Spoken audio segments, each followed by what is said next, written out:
ഉദയംപേരൂർ സൂനകദോസിൻ്റെ 425 വാർഷികത്തോടനുബന്ധിച്ച് നാം നടത്തുന്ന ഉദയംപേരൂർ സൂനകദോസ് ഒരു പുനർവായന എന്ന പ്രഭാഷണ പരമ്പരയുടെ പ്രിയ ചരിത്ര സ്നേഹികളെ യേശുനാമത്തിൽ സ്വാഗതം ചെയ്തുകൊണ്ട് എൻ്റെ ആമുഖ ഭാഷണത്തിന് കടക്കട്ടെ. അഗസ്തീനിയൻ സന്യാസിയും ജർമ്മൻകാരനുമായിരുന്ന മാർട്ടിൻ ലൂതർ ക്രിസ്തുമത പരിഷ്കരണങ്ങൾക്ക് ആരംഭമിട്ടുകൊണ്ട് 1517 പ്രൊട്ടസ്റ്റന്റ് സഭയ്ക്ക് ജന്മം നൽകിയെങ്കിൽ സ്വിറ്റ്സർലൻഡിൽ സഭാ നവോത്ഥാനം ഏറ്റെടുത്തുകൊണ്ട് ഉൾറിച്ച് സ്വിംഗ്ലി 1518 മറ്റൊരു സഭയ്ക്ക് രൂപം നൽകി. 1531 ഹെൻറി VIII രാജാവ് ഇംഗ്ലണ്ടിൽ ആംഗ്ലിക്കൻ സഭയ്ക്ക് നാന്ദി കുറിച്ചു. 1541 ഫ്രഞ്ചുകാരനായ ദൈവശാസ്ത്രജ്ഞൻ കൂടിയായിരുന്ന ജോൺ കാൽവിൻ ജനീവയിൽ കാൽവിനിസ്റ്റ് എന്നൊരു പുതിയ സഭയ്ക്കും ആരംഭമിട്ടു. മാർട്ടിൻ ലൂതറും കാൽവിനുമൊക്കെ ജ്ഞാനസ്നാനവും വിശുദ്ധ കുർബാനയും മാത്രമേ കൂദാശകളായി അംഗീകരിച്ചിരുന്നുള്ളൂ. എന്നാൽ ആംഗ്ലിക്കൻ സഭ വിശുദ്ധ കുർബാനയെ ഒരു വിരുന്നായി മാത്രമായിട്ടാണ് കാണുക. കാലാന്തരത്തിൽ ആംഗ്ലിക്കൻ സഭ കത്തോലിക്ക പാരമ്പര്യത്തിൽ നിന്ന് മാറി പ്രൊട്ടസ്റ്റന്റ് ചേരിയിൽ നിലയുറപ്പിച്ചു. ഹെൻറി VIII രാജാവ് പുതിയ സഭ ഉണ്ടാക്കുവാൻ കാരണമായത് നിയമാനുസൃത ഭാര്യയായിരുന്ന ആരഗോണിലെ കാതറൈനെ ഉപേക്ഷിച്ച് ക്ലീവ്സിലെ ആനിബോൾ എന്ന സ്ത്രീയെ വിവാഹം ചെയ്യുവാനുള്ള നീക്കത്തിൽ പരിശുദ്ധ സിംഹാസനം അനുവാദം നൽകിയില്ല എന്നതായിരുന്നു. പരപുരുഷ സംഗമം ആരോപിച്ച് ആനുബോളിനെ 1536 ഹെൻറി VIII തന്നെ ശിരച്ഛേദം ചെയ്യുകയും തൊട്ടടുത്ത ദിവസം ജെയിൻ സെയ്മറെ വിവാഹം ചെയ്യുകയും ചെയ്തത് മറ്റൊരു ചരിത്രമാണ്. ക്ലെമന്റ് VIII പാപ്പായുടെയും പോൾ III പാപ്പായുടെയും കാലത്ത് നടന്ന ഈ സംഭവങ്ങളെ തുടർന്ന് Martin Luther, Henry VIII, Calvin, Zwingli എന്നിവർ കത്തോലിക്ക സഭയ്ക്ക് പുറത്തായി എന്ന് കാണാം. മാത്രമല്ല യൂറോപ്പിലെ സഭ നെടുകെ പിളരുകയും ചെയ്തു. ഇംഗ്ലീഷുകാരനായ ജോൺ വൈക്ലിഫ്, ഹംഗറിയിലെ ബൊഹേമിയക്കാരനായ ജോൺ ഹെസ്റ്റ് എന്നിവർ തൊടുത്തുവിട്ട ആശയങ്ങളായിരുന്നു ഈ പ്രശ്നങ്ങൾക്കെല്ലാം മുന്നൊരുക്കമായത് എന്നതാണ് വസ്തുത. ഇനി നമുക്ക് കുറവിലങ്ങാട് ദേവമാതാ കോളേജിലെ പ്രൊഫസറും ബാലസാഹിത്യ ഇൻസ്റ്റിറ്റ്യൂട്ടിൻ്റെ ഡയറക്ടറും കേരള സംസ്ഥാന വിവരാവകാശ കമ്മീഷണറും ഒക്കെയായിരുന്ന ചരിത്ര പണ്ഡിതനായ ഡോക്ടർ കുര്യാസ് കുമ്പളക്കുഴി സാറിൻ്റെ പ്രഭാഷണത്തിലേക്ക് കടക്കാം. ഉദയംപേരൂർ സൂനകദോസിൻ്റെ പശ്ചാത്തലം എന്ന വിഷയം അവതരിപ്പിക്കുന്നതിനായി കുര്യാസ് കുമ്പളക്കുഴി സാറിനെയും ഈ പ്രഭാഷണ പരമ്പര ശ്രവിക്കുന്നതിനും അഭിപ്രായങ്ങൾ രേഖപ്പെടുത്തുന്നതിനും ഒക്കെയായി പ്രിയ ചരിത്രപ്രേമികളെയും ക്ഷണിച്ചുകൊണ്ട് തൽക്കാലം വിരമിക്കട്ടെ. നന്ദി, നമസ്കാരം. ഉദയംപേരൂർ സൂനകദോസ്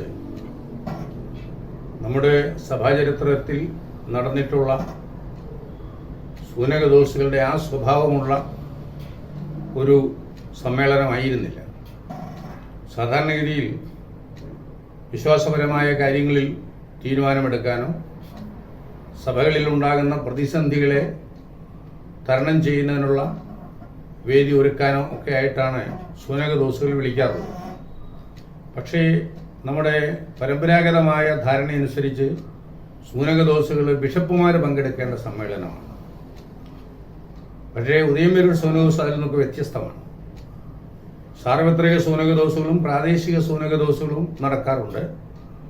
അതുപോലെ ഉദയംപേരൂർ സൂനകദോസിനെ ഒരു പ്രാദേശിക സൂനകദോസ് എന്ന നിലയിലാണ് നമ്മൾ കാണേണ്ടത്. ഇവിടെ അത്തരമൊരു സൂനകദോസ് സംഘടിപ്പിക്കാനുണ്ടായ സാഹചര്യം അല്ലെങ്കിൽ ആ സൂനകദോസ് സംഘാടനത്തിൻ്റെ പിന്നിലുള്ള ചരിത്രപരമായ വസ്തുതകൾ എന്താണ്, അതാണ് ഇപ്പോൾ ആലോചിക്കേണ്ടത്. 1599 എന്ന് പറഞ്ഞാൽ 16-ാം നൂറ്റാണ്ടിൻ്റെ അവസാനത്തെ വർഷം.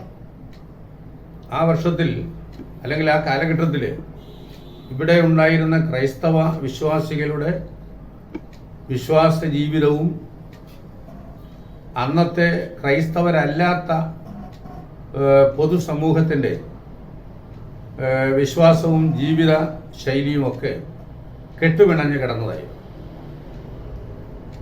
അന്നത്തെ പൊതുസമൂഹത്തിനിടയിൽ ക്രൈസ്തവർക്ക് അവരുടെ വ്യക്തിത്വം തിരിച്ചറിയാനോ ആ ക്രൈസ്തവമായ വ്യക്തിത്വത്തെ പൊതുസമൂഹത്തിൻ്റെ മുമ്പിൽ പ്രകടിപ്പിക്കാനോ കഴിയാത്ത വിധത്തിൽ അവർ ഇവിടെ മറ്റു മതവിഭാഗങ്ങൾ പിന്തുടർന്നു പോകുന്ന അന്ധവിശ്വാസങ്ങളും അനാചാരങ്ങളുമൊക്കെ പിൻപറ്റി അവരിൽ ഒരു ഭാഗമായി പ്രത്യേകം തിരിച്ചറിയാൻ കഴിയാത്ത വിധത്തിൽ കഴിയുകയായിരുന്നു. പോർട്ടുഗീസുകാർ 1498 മുതൽ ഇവിടെ എത്തുന്നുണ്ടല്ലോ. 1500 ഇവിടെ വന്ന പെഡ്രോ അൾവാരിസ് കബ്രാളിൻ്റെ നേതൃത്വത്തിലുള്ള അന്നത്തെ സംഘത്തിൽ 8 ഫ്രാൻസിസ്കൻ വൈദികർ കൂടി ഉണ്ടായിരുന്നു എന്നാണ് കാണുന്നത്. ആ വൈദികർ ഇവിടെ വന്ന് അവർ വാസ്തവത്തിൽ കപ്പലിൽ ഉള്ള സൈനികരുടെ ആധ്യാത്മിക കാര്യങ്ങൾ നോക്കാൻ നിയോഗിക്കപ്പെട്ടിരിക്കുന്നവരാണ്. പക്ഷെ ഇവിടെ വന്നു കഴിഞ്ഞപ്പോൾ അവരെ കൊച്ചി പ്രദേശത്ത് താമസമാക്കുകയും കൊച്ചിയിലും സമീപ പ്രദേശങ്ങളിലുമൊക്കെ മിഷൻ പ്രവർത്തനം നടത്തുകയും ചെയ്തതായിട്ട് കാണുന്നുണ്ട്. ഈ മിഷണറിമാരെ പിൽക്കാലത്ത് വന്ന നമ്മുടെ സൂനകദോസിൻ്റെ സംഘാടകനായ ഡോം അലക്സിസ് മെനേസിസ് അദ്ദേഹത്തിന് കേരളത്തെപ്പറ്റിയും കേരളീയ സാഹചര്യങ്ങളെപ്പറ്റിയുമുള്ള കൃത്യമായ അറിവ് നേടുന്നതിന് സഹായിച്ചിട്ടുണ്ടാകും. മെനേസിസ് കേരളത്തിൽ എത്തിക്കഴിഞ്ഞ് കേരളത്തിലെ ഒട്ടേറെ ദൈവാലയങ്ങളിലൂടെയെല്ലാം സന്ദർശനം നടത്തുന്നതായി കാണുന്നുണ്ട്. സൂനകദോസ് നടത്തുന്നതിന് വേണ്ടി അദ്ദേഹം അത്രയേറെ ഒരുക്കങ്ങൾ ചെയ്യുന്നുണ്ട്. ഇതിനിടയിൽ കേരളത്തിലെ ക്രൈസ്തവരുടെ മുമ്പ് പറഞ്ഞതുപോലെയുള്ള ആ വ്യക്തിത്വമില്ലായ്മ അല്ലെങ്കിൽ അവരുടെ വിശ്വാസത്തിനും അനുഷ്ഠാനങ്ങൾക്കുമൊക്കെ മറ്റുള്ളവരുടെ നിന്നുള്ള വ്യത്യസ്തത ഇല്ലായ്മ മെനേസിസിൻ്റെ ശ്രദ്ധയിൽപ്പെട്ടിട്ടുണ്ടാവും. അത് സംബന്ധിച്ച് അദ്ദേഹം നടത്തിയ അന്വേഷണത്തിൽ നിന്നാവണം ഇവിടെ അന്ന് നിലവിലുണ്ടായിരുന്ന വളരെ ക്രൂരവും വളരെ മനുഷ്യത്വരഹിതവുമായ ജാതി മത ഭേദങ്ങളെപ്പറ്റിയും അവർക്കിടയിലുണ്ടായിരുന്ന നിരവധിയായ അനാചാരങ്ങളെപ്പറ്റിയും അന്ധവിശ്വാസങ്ങളെപ്പറ്റിയും ഒക്കെ ധാരണ അദ്ദേഹത്തിന് ഉൾക്കൊള്ളാൻ കഴിഞ്ഞത്. അത് മനസ്സിലായപ്പോഴാണ് നമ്മൾ ഇന്ന് കേട്ടറിയുന്ന അന്നത്തെ തീണ്ടല് തുടിയില് അധകൃത സമുദായത്തിന് ഉന്നത സമുദായക്കാരുടെ സമീപത്തു കൂടി പോലും പോകാൻ പാടില്ലാത്ത അവസ്ഥ, അങ്ങനെയുള്ള ഒട്ടേറെ ദുരവസ്ഥകൾ ശ്രദ്ധയിൽപ്പെട്ട മെനേസിസിന് ഇങ്ങനെയുമുണ്ടോ മനുഷ്യർ എന്ന് തോന്നിയിട്ടുണ്ടാകണം. മനുഷ്യരെല്ലാവരും തുല്യരാണ് എന്നുള്ള ക്രൈസ്തവമായ നൈതിക മൂല്യങ്ങളുടെ അടിസ്ഥാന ഘടകത്തെ ഇവിടത്തെ ക്രൈസ്തവ സമൂഹം തിരിച്ചറിഞ്ഞിട്ടില്ല എന്ന് അദ്ദേഹത്തിന് മനസ്സിലായി. അത് ശരിയല്ല. ഇവിടത്തെ ക്രൈസ്തവരെ യഥാർത്ഥ ക്രൈസ്തവ സമൂഹമാക്കി മാറ്റണം എന്ന് അദ്ദേഹം തീരുമാനിച്ചു. ഈ ഒരു തീരുമാനമാണ് വാസ്തവത്തിൽ ഉദയംപേരൂർ സൂനകദോസിൻ്റെ കൃത്യമായ പശ്ചാത്തലം എന്ന് പറയാം. മാത്രവുമല്ല, അന്ന് ഇവിടെ ഉണ്ടായിരുന്ന ക്രൈസ്തവരുടെ ആധ്യാത്മിക കാര്യങ്ങൾ നോക്കുന്നതിന് തദ്ദേശീയരായ മെത്രാന്മാരൊന്നും ഉണ്ടായിരുന്നില്ല. റോമിൽ നിന്ന് ഇങ്ങോട്ട് അയക്കുന്ന മെത്രാന്മാർ ഇവിടെ വന്നിരുന്നില്ല. റോമ മാർപ്പാപ്പയെ പറ്റിയോ റോമാ സിംഹാസനത്തെ പറ്റിയോ ഒന്നും ഇവിടുത്തെ ക്രൈസ്തവർക്ക് ധാരണയുണ്ടായിരുന്നു എന്ന് പോലും തോന്നുന്നില്ല. പൗരസ്ത്യ ദേശങ്ങളിൽ നിന്ന് നെസ്തോറിയ വിശ്വാസം പിന്തുടരുന്ന സമൂഹത്തിലെ മെത്രാന്മാരായിരുന്നു ഇവിടെ എത്തിയിരുന്നത്. ഇവിടെയുള്ള ബലിയർപ്പണങ്ങളിലും പ്രാർത്ഥനകളിലും ഒക്കെ ഈ പൗരസ്ത്യ പാത്രിയർക്കീസുമാരെയാണ് നമ്മുടെ റോമിലെ മാർപ്പാപ്പയെ ആയിരുന്നില്ല ഓർമ്മിച്ചിരുന്നത്. ഇതൊക്കെ മെനേഷ്യസിന് വലിയ വേദനയുണ്ടാക്കി. കേരള ക്രൈസ്തവ സമൂഹത്തെ ആഗോള കത്തോലിക്ക സമൂഹത്തിൻ്റെ ഭാഗമാക്കി മാറ്റണമെന്ന് അദ്ദേഹം തീരുമാനിച്ചു. അതിന് ചെറിയ പ്രയത്നങ്ങളൊന്നും മതിയാവില്ല, ഒരു വിപുലമായ സന്നാഹം തന്നെ ആവശ്യമാണെന്ന് അദ്ദേഹത്തിന് മനസ്സിലായി. ആഗോള കത്തോലിക്ക സമൂഹത്തിൻ്റെ ഭാഗമാക്കുക, ഇവിടത്തെ കത്തോലിക്കരെ റോമ മാർപ്പാപ്പയുടെ കീഴിലാക്കുക, റോമിൽ നിന്നും മാർപ്പാപ്പ നിയമിക്കുന്ന മെത്രാന്മാർ മാത്രം ഇവിടെ വിശ്വാസികളുടെ ആധ്യാത്മിക ശുശ്രൂഷ നടത്തുക.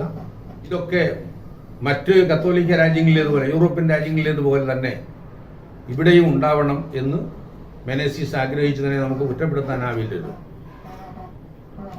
അങ്ങനെയാണ് ഒരു സൂനകദോസ് സംഘടിപ്പിച്ചേ മതിയാവൂ എന്ന് അദ്ദേഹം തീരുമാനിക്കുന്നത്. അന്നിവിടെ ക്രൈസ്തവരുടെ ഭൗതിക കാര്യങ്ങൾ എന്ന് പറഞ്ഞാൽ ആധ്യാത്മിക ഇതര മതപരമായ കാര്യങ്ങൾ ഉത്തരവാദിത്വപൂർവ്വം നിർവഹിച്ചു പോരുന്നത് അർക്കദിയാക്കോനാണ്. ഈ അർക്കദിയാക്കോൻ തന്നെ ഒരു കത്തോലിക്കനായിരുന്നോ എന്ന് സംശയിക്കേണ്ടിയിരിക്കുന്നു. കാരണം പിൽക്കാലത്ത് കത്തോലിക്ക സഭയുടെ മാർപ്പാപ്പയുടെ കീഴിലേക്ക് കേരള ക്രൈസ്തവ സമൂഹത്തെ നയിക്കണം എന്നാഗ്രഹിച്ച് നടത്തിയ ചർച്ചകളിൽ ഒരിക്കൽ ഈ അർക്കദിയാക്കോൻ ഇവിടെ എല്ലാം തോമായുടെ മാർഗമാണ്, സെയിന്റ് തോമസ് ആണ് ഇവിടുത്തെ പ്രധാന ആള്, റോം എന്ന് പറയുന്നത് പത്രോസിൻ്റെതാണ്, പത്രോസിന് ഇവിടെ കാര്യമൊന്നുമില്ല, ഇവിടുത്തെ എല്ലാം സെന്റ് തോമസിൻ്റെതാണ് എന്നൊക്കെ പറഞ്ഞതായിട്ട് ചരിത്രത്തിൽ കാണുന്നുണ്ട്. മാത്രവുമല്ല, ഈ കൊല്ലത്ത് 14-ാം ശതകത്തിൽ എത്തിച്ചേർന്ന ജോർഡാനൂസ് കത്തലാനിയുടെ യാത്രാ വിവരണത്തിൽ കൊല്ലത്ത് ക്രൈസ്തവരെന്ന് അവകാശപ്പെടുന്ന ചില ആളുകളെ ഞാൻ കണ്ടു എന്നും അവര് ക്രിസ്തു എന്ന് പറഞ്ഞാൽ സെന്റ് തോമസ് ആണ് എന്നാണ് വിശ്വസിക്കുന്നത് എന്നും അദ്ദേഹം രേഖപ്പെടുത്തിയതായിട്ട് കാണുന്നു. അപ്പം കേരളത്തിൽ അന്നുണ്ടായിരുന്ന ക്രൈസ്തവരുടെ സഭാപരമായ അറിവും വിശ്വാസപരമായ പ്രത്യേകതകളും എന്തായിരുന്നു എന്ന് ഇത്തരം സൂചനകൾ നമുക്ക് ബോധ്യപ്പെടുത്തി തരുന്നുണ്ട്. അപ്പം ഇത്തരം ഒരു സാഹചര്യത്തിൽ ഇവിടെ ഉത്തമ കത്തോലിക്കർ ഉണ്ടാവണം എന്നുള്ള ആഗ്രഹത്തിലാണ് വാസ്തവത്തിൽ മെനേസിസ് ഈ സൂനകദോസ് രൂപപ്പെടുത്താൻ തീരുമാനിക്കുന്നത്. അപ്പം ഈ സൂനകദോസ് സാധാരണ സൂനകദോസുകളുടെ രീതിയിലല്ല എന്ന് പറഞ്ഞത്, സൂനകദോസുകളിൽ മെത്രാന്മാരാണ് പ്രധാനമായിട്ട് പങ്കെടുക്കേണ്ടത് എന്നുണ്ടല്ലോ. അന്ന് മെനേസിസിനൊഴികെ ഒരു മെത്രാനും ഉദയംപേരൂർ സൂനകദോസിൽ പങ്കെടുത്തതായിട്ട് കാണുന്നില്ല. കൊച്ചിയിൽ തന്നെ അന്നൊരു മെത്രാൻ ഉണ്ടായിരുന്നു, പക്ഷെ അദ്ദേഹവും അതിൽ സംബന്ധിച്ചതായിട്ട് കാണുന്നില്ല. അപ്പം അങ്ങനെ സഭയുടെ പരമ്പരാഗത രീതിയിലുള്ള സൂനകദോസ് അല്ല മെനേസിസ് വിളിച്ചു കൂട്ടിയത്. പക്ഷേ കേരളത്തിൻ്റെ അന്നത്തെ പ്രത്യേക സാഹചര്യത്തിൽ അത്തരമൊരു സൂനകദോസ് ക്രൈസ്തവ സമൂഹത്തിൻ്റെ പുനരുദ്ധാരണത്തിന് വാസ്തവത്തിൽ ആവശ്യമായിരുന്നു എന്നതാണ്. ക്രൈസ്തവ ജീവിതത്തിൻ്റെ